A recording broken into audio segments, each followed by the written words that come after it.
আসসালামু আলাইকুম প্রিয় চাকরি প্রত্যাশী ভাই এবং বোনেরা, আপনাদের জন্য একটা হট নিউজ হচ্ছে জাগরণী চক্র ফাউন্ডেশন, যেটা এনজিও কোম্পানি হলো, এনজিও প্রতিষ্ঠান হলো, ওদের কিন্তু ভালো সাফল্য রয়েছে। সেই প্রতিষ্ঠানে কিন্তু বিশাল নিয়োগ বিজ্ঞপ্তি প্রকাশিত হয়েছে। এখন দেখা যাক কী কী পদে লোক নিয়োগ হচ্ছে। এটা হচ্ছে জোনাল ম্যানেজার নিচ্ছে, এগুলো আপনারা একটু পড়বেন ভালো করে।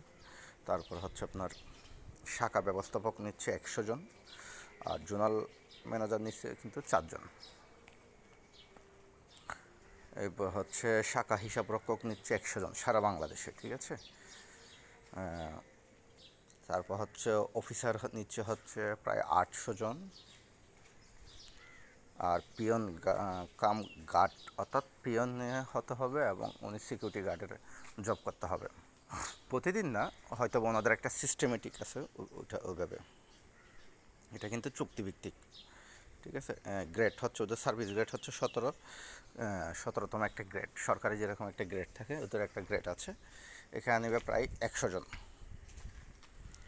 এখন আমি আপনাদেরকে একটু নিচ থেকে একটু বলি। এই যে পিয়নের বেতনটা দেখেন, মাসিক বেতন হচ্ছে 15,000 টাকা সরকারি স্কেলের। এছাড়াও অন্যান্য সুবিধা রয়েছে। কর্মস্থল হচ্ছে বাংলাদেশের যে কোনো জায়গায় করতে হবে। আর এখানে পড়ালেখা থাকতে হবে ন্যূনতম এসএসসি, আর অভিজ্ঞতা থাকতে হবে। বয়স দিচ্ছে ওরা 30 বছর পর্যন্ত।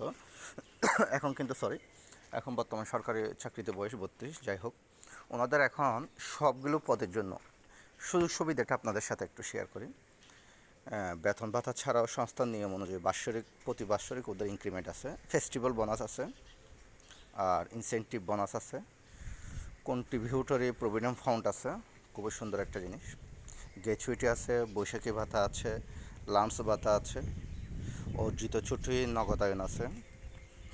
তারপর হচ্ছে দূরত্ব ভাতা, মোবাইল বিল, যাতায়াত ভাতা, মোটরসাইকেলের ঋণ সুবিধা, পারফরমেন্স ভাতা, কর্ম এলাকা ভেদে সিটি পার্বত্য ভাতা, আবাসন সুবিধা, সুদমুক্ত মোটরসাইকেল সাইকেলের ঋণ সুবিধা, সন্তানের শিক্ষা ভাতা সহ অন্যান্য সুবিধা প্রাপ্য হবেন। এছাড়া নির্ধারিত মেয়াদান্তে যোগ্যতা দক্ষতা কর্ম মূল্যায়নের ভিত্তিতে উচ্চতর পদে পদোন্নতির সুযোগ রয়েছে।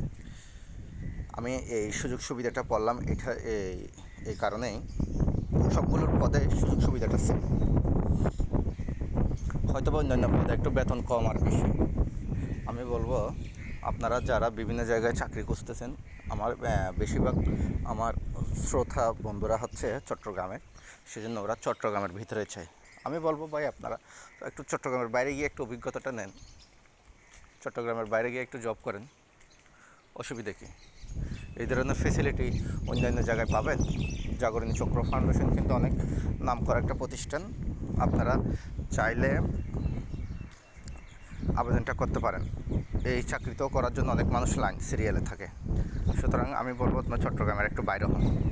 এটা তো পুরোটাই সরকারি নিয়মে ফেসিলিটি আছে, অসুবিধে কী করলে। আর যারা যারা অন্যান্য পদে করতে চাচ্ছেন ওদের মনে হয় আনুমানিক 6 মাসের মতো একটা শিক্ষানবিশ পিরিয়ড লাগবে। এরপর হয়তো বা পার্মানেন্ট হবে পারফরমেন্সের উপর। যাই হোক, সবার প্রতি দৃষ্টি আকর্ষণ হচ্ছে আপনারা অবশ্যই এই জাগরণী ফাউন্ডেশনে আপনারা অ্যাপ্লাই করবেন। আমি আশা এবং প্রত্যাশা রাখি আমার চট্টগ্রামের ভাই বন্ধুরা যারা আছেন, মেয়েরা সহ, আপনারা এই চাকরিতে আবেদন করবেন। অসুবিধা কি, চট্টগ্রামে আপনাদের আশেপাশে ডিস্ট্রিক্টে দিবে, এই যে ফেনী, নাইলে রাঙ্গামাটি, খাগড়াছড়ি, নাইলে বান্দরবান, নাইলে আপনার কক্সবাজার এরিয়াতে দিবে। অসুবিধা কি, প্রতি মাসে তো আপনি বাড়িতে আসতে পারবেন, ওদের নির্দিষ্ট একটা ছুটি আছে না। তো সবার জন্য শুভকামনা। এরপরেও আপনি জাগরণ ফাউন্ডেশনের ব্যাপারে কিছু যদি বুঝে না থাকেন অবশ্যই আমাকে নক করবেন। আমি যতটুকু চেষ্টা আছে আপনাদেরকে বোঝানোর চেষ্টা করব। ধন্যবাদ।